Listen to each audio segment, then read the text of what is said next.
नमस्कार साथियों। आज हम भारत शासन अधिनियम 1935 की चर्चा करेंगे।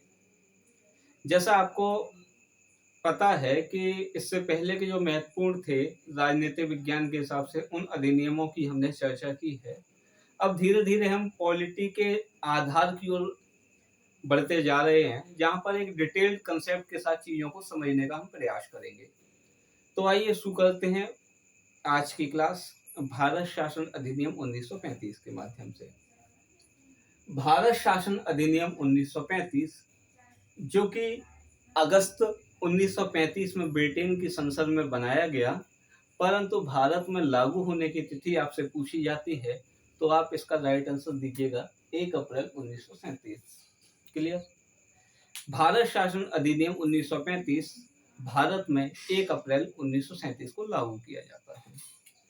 चूंकि इस अधिनियम को बनाने के कुछ कारण रहे थे, तो थोड़ा इतिहास की ओर हम रुख करेंगे अपना और समझते हैं कि वर्ष 1930, 1931 और 1932 में 3 गोलमेज सम्मेलनों का आयोग लंदन में किया गया।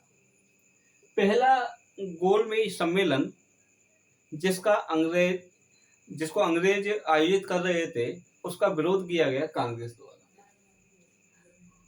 मार्च 1931 में लॉर्ड इरविन और गांधी के मध्य एक समझौता होता है। क्लियर? जिसे गांधी इरविन समझौता के नाम से हम जानते हैं, जिसकी अनुशंसा पर कांग्रेस का प्रतिनिधित्व महात्मा गांधी जी ने किया और वे कांग्रेस की ओर से दूसरे गोलमेज सम्मेलन में भाग लेते हैं। चूंकि इस बात को थोड़ा समझना क्लियर है कि सांप्रदायिक निर्वाचन प्रणाली जो मुस्लिमों के लिए थी, यूरोपियन के लिए थी, भारतीय ईसाइयों के लिए थी और सिखों के लिए थी। अब उसमें डॉक्टर अंबेडकर साहब चाहते थे कि दलितों को भी सांप्रदायिक निर्वाचन प्रणाली में शामिल किया जाए, जिसके तहत वर्ष 1931 चल रहा था और दूसरा गोलमेज सम्मेलन गांधी और डॉक्टर अंबेडकर के मध्य सांप्रदायिक निर्वाचन प्रणाली में दलितों के प्रतिनिधित्व को लेकर विवाद उत्पन्न हो जाता है। विवाद उत्पन्न होता है तो वर्ष 1932 का गोलमेज सम्मेलन, जहां पर सांप्रदायिक पंचायत की घोषणा कर दी जाती है। सांप्रदायिक पंचायत मतलब कम्युनल अवार्ड। क्लियर? इस पंचायत में यह था कि दलितों को भी सांप्रदायिक निर्वाचन प्रणाली में शामिल कर दिया गया। जब ऐसा हुआ तो महात्मा गांधी इस चीज से बहुत ज्यादा दुखी हुए और वो सांप्रदायिक प्रणाली में दलितों का प्रतिनिधित्व होने से आमरण अनशन पर बैठ जाते हैं या द्वारा जेल में। क्लियर है? जब गांधी जी इस तरह विरोध कर रहे थे तो वर्ष 1932 में ही पूना पैक्ट होता है, जो कि डॉक्टर अंबेडकर तथा गांधी के मध्य समझौता था, जिसमें दलितों के लिए आरक्षण की व्यवस्था लागू कर दी जाती है। यह था थोड़ा सा इतिहास। आइए हम विशेषताओं की बात करते हैं। सबसे पहला, अगर भारत शासन अधिनियम अच्छा था, इसके बहुत सारे अनुच्छेदों को हमने भारतीय संविधान के अंदर रखा है, लेकिन जो सबसे बड़ी विशेषता नहीं थी इसकी या सबसे बड़ी कमी थी वो ये थी कि प्रस्तावना नहीं थी इसकी अपनी। बस ये था, भारत शासन अधिनियम में प्रस्तावना का उल्लेख नहीं था। क्यों नहीं था? क्योंकि इसमें जो प्रस्तावना थी तो वो भारत शासन अधिनियम 1919 की कॉपी पेस्ट की गई थी। अर्थात उल्लेख था उत्तरदायी शासन की, भारत में एक उत्तरदायी शासन होगा, अर्थात स्वतंत्रता नहीं होगी। बस यही था और उस वजह से फिर इसको भी खारिज करना पड़ा, क्योंकि भारतीय लोग चाहते थे पूर्ण स्वतंत्रता। दूसरी बात हम करते हैं, अखिल भारतीय संघ की स्थापना का प्रावधान किया गया, जो एक बेटर था। अगर भारत शासन अधिनियम 1935 की सबसे बड़ी कमी पूछी जाए तो कमी ये थी कि इसके अंदर अपनी खुद की प्रस्तावना नहीं थी, और सबसे बड़ी खूबी पूछी जाए तो ये थी कि अखिल भारतीय संघ की स्थापना की गई, अर्थात कि हम एक संघीय भारत बनाएंगे, और जो कि भारत के राजनीतिक इतिहास में एकीकरण का पहला कदम था। हालांकि जो भी देशी रियासतें थी उनको ये छूट दी गई कि या तो वे भारतीय संघ में शामिल हों या अपना स्वतंत्र अस्तित्व रखें। तीसरा इसकी विशेषता थी कि जो आजकल हम अपने भारतीय संविधान में नीति निर्देशक तत्व पढ़ते हैं, वो इसमें भी थे। और उनका जो टॉपिक था निर्देशों के उपकरण, ठीक है, इंस्ट्रक्शंस ऑफ इंस्ट्रूमेंट। क्लियर। यहाँ पर संघ केंद्र के स्तर पर संघीय न्यायालय तथा राज्य के स्तर पर राज्य लोक सेवा आयोग की स्थापना का प्रावधान किया गया। केंद्र व राज्यों के बीच विषयों का स्पष्ट बंटवारा हो सके, इसके लिए 3 अनुसूचियां भी बनाई गई। एक थी आपकी केंद्र सूची, जिसमें 59 विषय थे, 59। एक थी आपकी राज्य सूची, जिसमें 54 विषय थे, 54। एक थी आपकी संवर्ती सूची, जिसमें आपके 36 विषयों को रखा गया था। संवर्ती सूची वह सूची जिसमें केंद्र और राज्य दोनों नियम कानून बना सकें।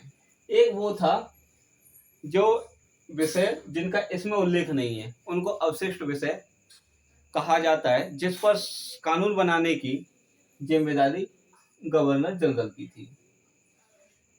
जो शासन व्यवस्था द्वैध शासन या दोहरा शासन प्रांतों में था, राज्य स्तर पर था, उसे केंद्र में लागू किया गया। क्लियर। इस पूरे के द्वारा एक संघीय न्यायालय की स्थापना का भी प्रावधान किया गया। क्लियर है। संघीय न्यायालय की स्थापना 1 अक्टूबर 1937 को नई दिल्ली में की जाती है। मॉरिस स्क्वायर इसके प्रथम मुख्य न्यायाधीश थे। इसमें कुल 8 न्यायाधीश हुआ करते थे, 1 + 8 7। क्लियर है। मॉरिस स्क्वायर बने, इसके बाद में दूसरे मुख्य न्यायाधीश बने, तीसरे बने, चौथे बने थे हरिलाल जे कानिया। क्लियर है। हरिलाल जे कानिया, जिन्होंने बाद में इस कोर्ट का नाम बदला जाता है। तो स्वतंत्र भारत का जो न्यायालय है, सर्वोच्च न्यायालय, उसकी स्थापना हम 28 जनवरी 1950 को करते हैं। उसके भी मुख्य न्यायाधीश रहे। क्लियर। इस अधिनियम द्वारा बर्मा को भारत से अलग किया गया, बिहार को उड़ीसा से, बॉम्बे को सिंध से अलग किया गया। इस अधिनियम द्वारा पहली बार प्रत्यक्ष रूप से मत का अधिकार दिया गया, यानी कि स्वतंत्र रूप से आप वोट कर सकते हैं। ये नहीं था कि सबको हो, वो नहीं था। वो तो एक वयस्क मताधिकार होता है। यहाँ वयस्क मताधिकार का कोई मतलब नहीं है। यहाँ पर केवल ये था कि प्रत्यक्ष रूप से मत देने का अधिकार दिया गया। राज्यों में द्विसदनात्मक प्रणाली बनाई गई। केंद्र मतलब वही द्विविधान, जैसे विधानसभा और विधान परिषद।